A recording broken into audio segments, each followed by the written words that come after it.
Ya, pemirsa, masa depan pendidikan kebencanaan di Aceh.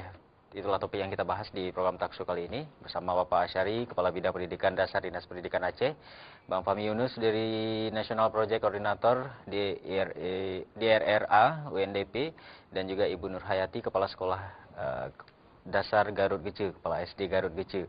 Nah, tadi sempat bersama Bang Fahmi, saya menanyakan ini soal kearifan lokal yang kemudian ini memang menarik di Aceh. Orang Aceh sudah mengetahui dari dulu sebenarnya ya tanda-tanda dan menghadapi risiko bencana. Ini kan dari mulut ke mulut. Nah, mungkin kepada Ibu Nur Hayati, Ibu, kalau dari sekolah ini Bu disampaikan kepada murid-murid, ini bagaimana penyampaian yang baik sehingga murid-murid itu benar-benar melekat ini Bu, seperti kearifan lokal ini juga. Kita bersyukur bahwa UNDP sudah memfasilitasi untuk menyusun sebuah kurikulum yang terintegrasi ke dalam mata pelajaran. Jadi dengan kita adanya materi yang terintegrasi seperti itu, kalau misalnya dari mulut ke mulut, mungkin kita dengan kesibukan yang lain mungkin kita nggak sempat menjelaskan itu. Iya. Jadi dengan adanya terintegrasi ke dalam mata pelajaran itu, walaupun tidak semua SKKD yang bisa kita integrasikan itu, kita minimal itu 30% dari mata pelajaran itu bisa kita integrasikan. Ya. Jadi mungkin 1 bulan sekali atau 2 bulan sekali itu kita akan memberikan satu materi kebencanaan itu. Jadi ada 8 bencana itu yang sedang kita galakkan, sedang kita yang sudah diintegrasikan itu ke dalam mata pelajaran. Itu yang sedang kami berikan itu. Saya rasa itu sangat menarik kalau memang guru itu memberikan dengan metode yang bervariasi. Nah, tidak karena kita materi itu tidak hari ini kita memberikan materi kebencanaan penuh satu hari itu tidak. Nah, ini di kelas, apalagi di kelas awal. Di kelas awal itu kita kan semuanya kan kita mengintegrasikan. Di samping kita membelajarkan pembelajaran dengan tema, juga kita integrasikan kebencanaan ke dalamnya. Nah, jadi di dalam memberikan itu anak-anak tidak begitu sulit dia memahami apa itu bencana. Nah, karena kita tidak semata-mata ini nak materi bencana dari A sampai Z, tidak. Ya. Apakah itu kemudian juga didukung oleh simulasi-simulasi, Bu? Kita sesuai dengan materi yang ada pada hari itu, kalau memang ada simulasinya kita simulasikan, kalau kita integrasikan kadang di situ bisa dengan puisi, kadang-kadang di situ bisa dengan nyanyi, kadang-kadang itu bisa dengan simulasi yang kita katakan tadi. Ya. Dari 2009 Ibu melaksanakannya di SD Garut ini, Bu. Ya. Mungkin apa, Bu, yang perlu pembaruan ke depan, yang perlu perbaikan atau penambahan atau halangan tantangan yang selama ini dihadapi, Bu? Baik, ini mungkin karena kita materinya kita integrasikan hanya 30% itu mungkin kita ini yang pertama anak-anak itu di saat itu kita memberikan mereka menyusun sebuah cerita yang nanti cerita itu bisa menjadi modul lagi. Jadi modul-modul itu bisa kita tinggalkan di dalam ruangan. Nanti di saat-saat jam-jam anak-anak duduk di ini sambil membaca, jadi membaca tentang itu. Karena kita integrasikan kan tidak setiap saat. Nah, tidak 1 bulan itu mungkin 1 kali atau 2 kali. Karena 30% kita integrasikan. Jadi kalau menurut saya di dalam memberikan kepada siswa itu tidak begitu sulit dan anak tidak menjadi beban. Guru pun kalau memang paham, guru itu tidak akan menjadi beban. Mudah yang dilaksanakan. Tapi kenapa kok sekarang sudah ada ini diintegrasikan ini lagi kita jadi bingung ya sebenarnya. Bingung itu karena belum mendalami, belum masuk. Ya. Menarik sekali. Ya. Ini ada Pak Hasanuddin di Surin yang bergabung sama kita. Assalamualaikum Pak Hasanuddin. Salam Pak. Silakan Bapak. Oke Pak. Pak Hasan. Iya Pak. Suara pesawat televisi Anda mohon dikecilkan. Iya Pak. Silakan Pak Hasan. Alhamdulillah dengan adanya program kerjasama antara Dinas Pendidikan dengan daerah UNDP, maka langkah maju untuk menyelamatkan aset bangsa ini sudah terwujud. Mengapa tidak? Betapa banyak kaum caci pandai, kaum ulama yang telah menjadi korban dari berbagai jenis bencana khususnya Aceh. Kami ada 3 pertanyaan yang akan kami ajukan kepada silakan Pak Hasan. Aceh. Yang pertama adalah bagaimana upaya katakanlah dinas untuk meyakinkan masyarakat agar pendidikan kebencanaan yang diintegrasikan ke dalam kurikulum sangat penting untuk anak didik dan orang tua. Yang kedua, ini saya tujukan kepada Ibu Nur Hayati. Ibu. Bagaimana mensiasati atau strategi agar substansi materi pelajaran tidak terganggu. Di samping porsi yang telah Ibu sampaikan tadi 30%, tetapi saya sangat setuju sekali apa yang disampaikan oleh Pak Kabid, bahwasanya memperbanyak ekstrakurikuler seperti PMI, kemudian kepramukaan dan UKS PMR, karena di sana dapat kita lakukan semacam simulasi atau apa saja yang menyangkut tentang kebencanaan. Kemudian saya minta mohon kepada Pak Fahmi selaku penyelenggara daerah WTP agar terus memperjuangkan pendidikan kebencanaan ini sampai ke perguruan tinggi, karena mereka merupakan produk-produk yang nantinya bisa dipraktikkan oleh masyarakat dan siswanya. Barangkali ini yang merupakan pertanyaan saya. Assalamualaikum warahmatullahi wabarakatuh. Waalaikumsalam warahmatullahi wabarakatuh. Terima kasih banyak Pak Hasanuddin. 3 masukan Anda ini masing-masing dapat jatah 1 ini.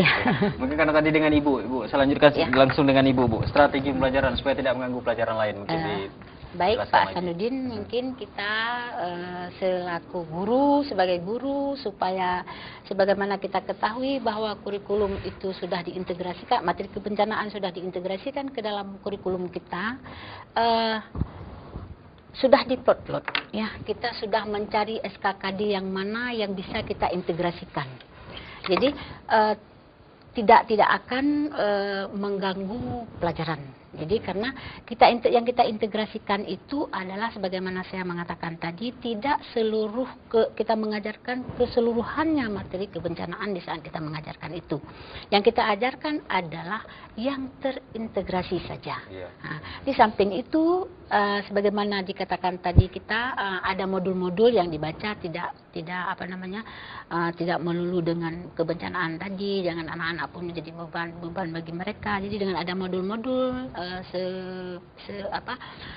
seperti yang sudah dibuat siswa bicara bencana. Jadi cerita bencana. Jadi dengan itu mereka membaca itu buletin-buletin itu, mereka menambah ilmu pengetahuannya tentang bagaimana cara mengatasi kalau bencana itu terjadi. Jadi tidak untuk mata pelajaran itu tidak akan terganggu seperti itu. Ajarkan apa yang sudah kita integrasikan, apa yang sudah kita integrasikan ke dalam kurikulum. Karena kalau memang itu kita laksanakan, tidak semua mata pelajaran yang tidak semua di saat kita mengajar itu full dengan materi kebencanaan, tetapi terintegrasi, gitu mungkin.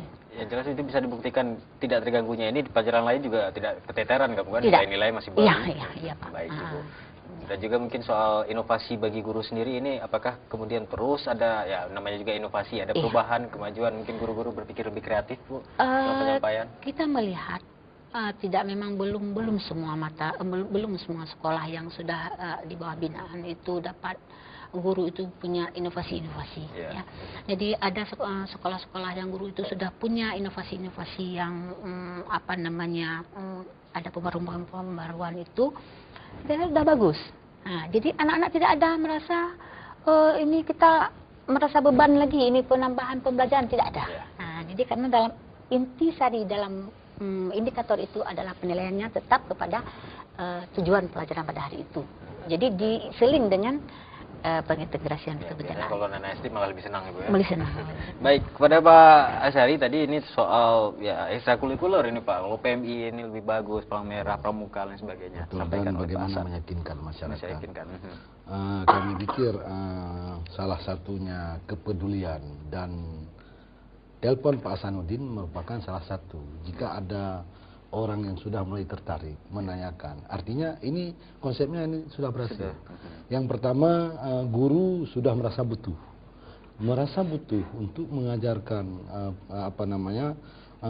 teori atau konsep bagaimana mengintegrasikan, maka ini sudah satu langkah maju. Karena yang dari tidak tahu, yang dari tidak ada konsep apapun sehingga adanya lahir konsep ini, maka ini adalah salah satu upaya kita untuk meyakinkan masyarakat. Masyarakat yang mana? Yang pertama adalah masyarakat sekolah dulu. Masyarakat sekolah siapa? Adalah guru, komite sekolah. Kemudian masyarakat di sekitar sekolah. Misalnya sudah ada gerakan-gerakan gotong royong bersama. Itu adalah merupakan salah satu upaya pentingnya bahwa kebersihan itu yang pada nantinya akan mengurangi bencana. Kemudian lainnya kalau misalnya tadi konsep seperti ekstrakurikuler lebih menarik, memang di dalam konsep pembelajaran yang setelah kita buat penelitian-penelitian, sebenarnya konsep bermain itu adalah konsep yang paling efektif untuk melakukan atau memasukkan sesuatu atau mengintegrasikan sesuatu kepada anak-anak. Misalnya coba kita lihat seorang anak bercerita tentang sebuah skenario drama pendek. Iya. Itu biasanya paling teringat dia 1 jam 2 jam. Tapi kalau kita suruh peragakan dia menjadi bapaknya, ini menjadi anaknya, ini menjadi orang kampungnya, itu bisa dia ceritakan kadang-kadang sampai dia dewasa. Karena ekspresi yang dia lakukan membuat semua jiwa dan raganya ada melekat dan memang dihayati. Iya. Jadi makanya saya konsep ekstrakurikuler ini adalah konsep yang paling menarik menurut saya. Di luar konsep-konsep teoritis. Kemudian apa upaya, karena tadi tidak ada yang menyentuh, bagaimana melestarikan pendidikan kebencanaan untuk masa depan Aceh. Ini sudah kita lakukan beberapa langkah kita lakukan. Yang pertama, setiap ada workshop, setiap ada kegiatan menyangkut kebencanaan, kita sudah pernah undang Bupati, sudah pernah kita undang DPRA dan DPRK. Kita undang juga Bapeda, kemudian kita undang instansi terkait untuk melakukan semacam bahwa pendidikan kebencanaan perlu diteruskan. Sehingga mereka harus melakukan kebijakan-kebijakan, apakah dalam bentuk anggaran maupun dalam bentuk pelaksanaan-pelaksanaan. Sehingga hal ini yang kita lakukan, respon DPRA dulu waktu kita pernah talk show di TVRI juga Pak Mahyar menyahuti. Kemudian beberapa komisi E juga kita panggil menyahuti. Kemarin dulu TDMRC mencanangkan di tingkat SMA sekolah posko siaga bencana.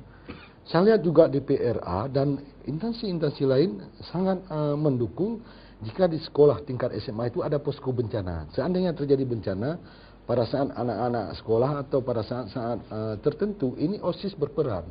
Ini merupakan sebuah langkah maju.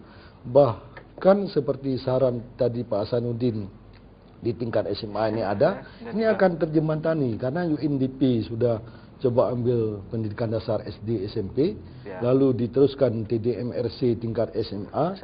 Ini akan terjadi sebuah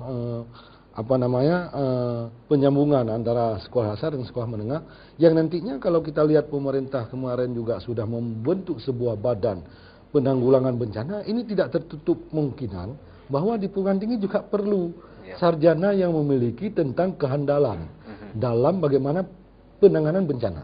Nanti maka akan ada. Tapi ini perlu dicoba yakinkan pengambil kebijakan di tingkat perguruan tinggi maupun di tingkat Pemda sehingga lembaga yang sudah dibentuk ini akan terisi dengan orang-orang yang profesional. Dan kalau tidak salah juga untuk Fakultas Kedokteran ke depan sudah ada satu jurusan baru tentang kebencanaan ini ya, Bang Fahmi ya. Kalau tidak salah dengar saya ini, mungkin ke depan kita lihat. Dan masih kita lanjutkan, ada satu harapan untuk Bang Fahmi dari Pak Hasanuddin tadi. Namun jangan dijawab dulu Bang, kita harus break dulu sejenak. Dan masih kita lanjutkan perbincangan kita pemirsa, kami masih menunggu partisipasi Anda. Jangan kemana-mana, kami akan segera